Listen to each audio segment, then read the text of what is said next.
Yeah, we got really good news this morning. Gabe is day by day, game by game. We'll see. He's got some swelling in his hand. It's not going to require surgery. I think all of us were a little bit nervous about that. So he has a small fracture in his hand that doesn't require any surgery. Um, so once the swelling and the pain goes down, he's going to be able to play. So is that Thursday? Is that Sunday? I don't know. Is that next week? Is that next Thursday? Really, day by day. He's not going to practice today. Our doctor and our trainer feel pretty good that he'll be back very, very soon. But it's really going to be up to him. When did this happen, and what if he can't play? What do you miss there? Yeah, well, it happened in the Oakland game with him, believe it or not, Dana trying to block a shot. No surprise there. He's very good at that. So we kind of knew right after that game that we wouldn't have him for Detroit. We thought it could be a lot longer, to be honest with you. So we're all pretty pleased. I know he's happy. His parents are happy. Emmanuel Zorgval will certainly play a big role in Thursday's game against IUPUI. And he's a guy that's played in this league. He's at Northern Kentucky, so we trust him. We believe in him. We think he played really, really well in Detroit. Similar to Gabe, 6'9", 6'10", can block shots, can run. So that's why you recruit. You really need to recruit every year, Dana, 3-point guards. It's like having 3 quarterbacks in football. You got to have it. And then at our level, I really believe you got to have 3 forwards, 3 guys with some size. So with DJ Burns and Gabe and I-Man, we did that. So he'll take a lot of the load. It just seemed like he was really kind of stepping into that role and getting comfort. Yeah, I just had late lunch or kind of we had, I don't know what he was eating, but I had breakfast. Just ate with him about 30 minutes ago. So. We talked about that, Dana. So it's like he's got to stay ready mentally. He was really coming into his own. I thought, certainly that Wright State game, he had a big impact on the game, but really throughout the season, he really makes up for a lot of our mistakes defensively. Anybody that can come in here and be 7'3" and set a freshman shot blocking record with really 11 or 12 games to go is pretty remarkable. We all thought going into the season, I explained this to his parents, that when we first met, 10 minutes a game was kind of his goal. Well, he was playing about 20, 25 minutes a game. So really proud of his development. I think the kid is a worker. I think the sky's the limit for him. He does things that, we don't see at this level with his size. So we just want to get him back as soon as we can, make sure he's healthy, and mentally he's ready to go. He's day by day too. I don't think he'll play Thursday. I'm pretty comfortable saying Bates will be out Thursday, but could he, come home and play Sunday against NKU at 1:30? Possibly. Both kids are really on a pain tolerance type of, rehabilitation. Jalen had a little swelling. Gabe had a little swelling. I think both of their swelling is down, but I think, the hand's tender on Gabe and the ankle's tender on JB.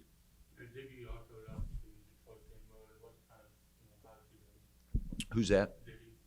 Ziggy. Yeah, Ziggy's okay. Zig practiced yesterday. He was playing great. He was very efficient. I think he had only missed 1 shot. He had, 8 rebounds. He's been really steady for us, but yeah, he'll be ready.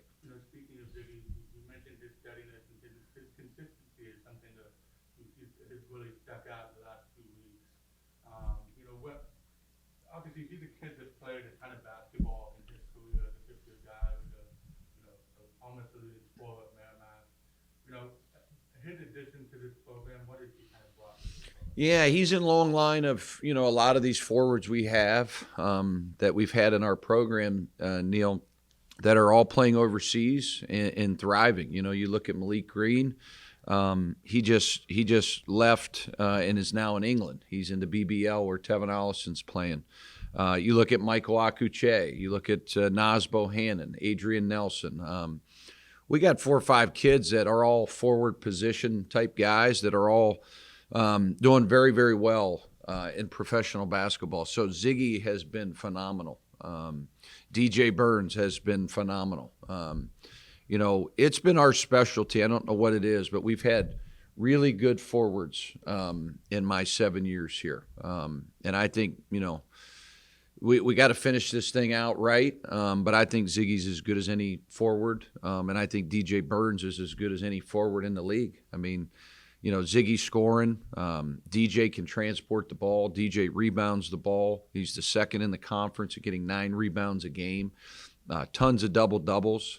Their versatility, along with Gabe and I-Man and JB, these guys give us a different feel. And we were starting to go big. That's the difficult part. When we get those guys back again, JB comes back and Gabe, we can go big again. I think those forwards are all really good. Ziggy's efficiency, just being able to find pick his spots and make those shots when he gets them and takes them. What does that kind of bring when you can be that efficient? Knowledge of the game. Most guys can't be efficient if they don't know the game. You can have the most talented player, but if he doesn't understand coverages, right? It's why do you think all these teams in the NFL and college and our quarterback here at YSU had a phenomenal year. They make the reads. They read the defense. They get the ball where it's supposed to go. This guy is a kind of a point forward. Same thing with DJ Burns. We haven't had 2 guys up front that can really pass, catch, shoot, drive the ball on the same team. Nas was really, really good at it. Mike, his senior year, was good at it. He took the steps to get there. These 2 guys are certainly different than most teams at our level. So I think it's his IQ what makes him special. Jerrod, what have you seen from IUPUI? Do you think they've gotten better since the last time you've seen them? Yeah, I mean, they're like everybody else. I mean, they just beat Fort Wayne at Fort Wayne. Brady, Jalen Counter, these guys have been in the league. They returned 4 starters. They've had a ton of injuries, but they're coming off a very, very impressive game against IPFW on the road. So they're coming off a win. I think sports and matchups are really important. We're in a 1-possession game with 3:30 to go at our place. They were beating us at halftime. So, us, these games are all going to be hard. We only got 11 left. Every venue you play, it's different. It's all new for these guys. About 4 of them have played here, and 7 of them have not. So, every time you're going in the night before, they're like, oh, they're checking out the arena because they've never been there. They don't really know what this league's about. So the good thing is we've played them once already, and they should understand, who does what. You kind of have your start of the season and you have a stretch run. Yeah. Kind of in the middle. We're in season 2, yep. I mean, is it, I don't want to say motivated to get the kids, but is it a tough time to coach just because you're kind of in the middle of things with 11 games? Yeah, it's a good question. I think, the great coaches, the great programs, the great teams, they understand who they are. They have an identity. We certainly have that. We're 3rd in offense, 3rd in defense, getting 83 a game, giving up 72 a game. We can win, ugly. We can win pretty. So we've gutted out some games. We've certainly looked really good in games. I think you have to be careful, Dana, how much you're practicing this time of year. I think, like yesterday, we didn't do much at all. We've basically been off 2 days. So we came in and we shot and we met. We did a team exercise, a team activity that I thought really brought us together. I could try to do weird things throughout the year that a lot of coaches don't do. We'll do a lot of player meetings. We've met with a few of the guys already. We'll continue those, throughout this week.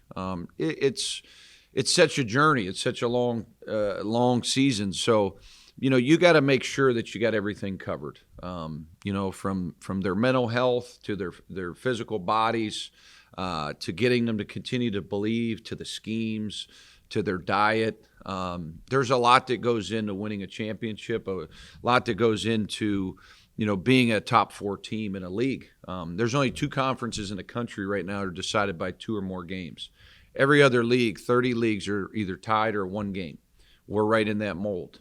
So, this league is as good as I've seen it in my 7 years. It was better when I played. No disrespect to the players or the coaches, but Butler, when I played in there, a little bit before that, Butler was going to Sweet 16s, and Valpo was, making NCAA tournaments. And I think at one point when I was in the league, 3 teams made the NCAA tournament. So times have certainly changed with mid-major basketball, but I think for our level and our league, you've got a ton of good coaches and a ton of good players. What Sundance Wicks has done at Green Bay is remarkable. He's getting guys to believe they're guarding, they have an identity, really in 6 months. That's hard to do. So he's obviously a great leader. Coach Campy, I commend him. He's got a really good team. He's got a lot of guys back. I think that's the one thing that he has more than anybody in the conference. Obviously Wright State, what they're doing offensively is incredible. Bart Lundy's got Milwaukee playing. Andy Toole, they've just rattled off 4 in a row. They're right back in the hunt. Fort Wayne has hit a little bit of a wall, but they're one of the most dangerous teams in the league. I could go on and on if I left somebody off, but every night it's kind of fun, to prepare for a different opponent. Certainly nerve-wracking, certainly, a little anxiety going into each game, but it's fun. That's why you do it. Talked about parity in this league for the last 3 years, how good everybody is, but I think when I was looking earlier today, the difference between first and ninth place is 3 games in this league. Mm-hmm. Do you have to be a lot better this year than you've been in years past just to keep up? Yeah, I think, Ryan, I think the big reason there's parity is because the portal. I think portal and NIL, I mean, let's call it like it is. Look at college football. Look at college basketball. Usually in basketball, you have Kansas, you have Duke, and, the blue blood schools. Last year, you had 2 teams in the Final Four that were so-called mid-major programs. I don't look at San Diego State as a mid-major program. I value them as a Power 5. They're not in a Power 5 conference, but they operate like one. But they're considered a mid-major. The Mountain West Conference is phenomenal. Florida Atlantic was in the Final Four. So you're going to see more and more of this. I think as a fan, do you get frustrated? You have a new team each year? Probably. But I think across the board, it's really helped out at the majority of the schools. It's kind of leveled the playing field.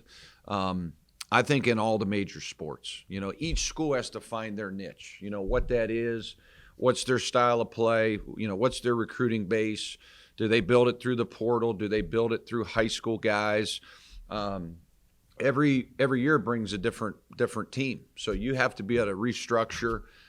If you would have said, "Hey, coach, you're 14-6. You're 6-3 with 11 new guys, and we feel as a group we should be 2 games better." You're probably pretty pleased. But obviously, as you build things, expectations are higher, right? When you win a title, you want to win another one. Your fans want that. Your players want that.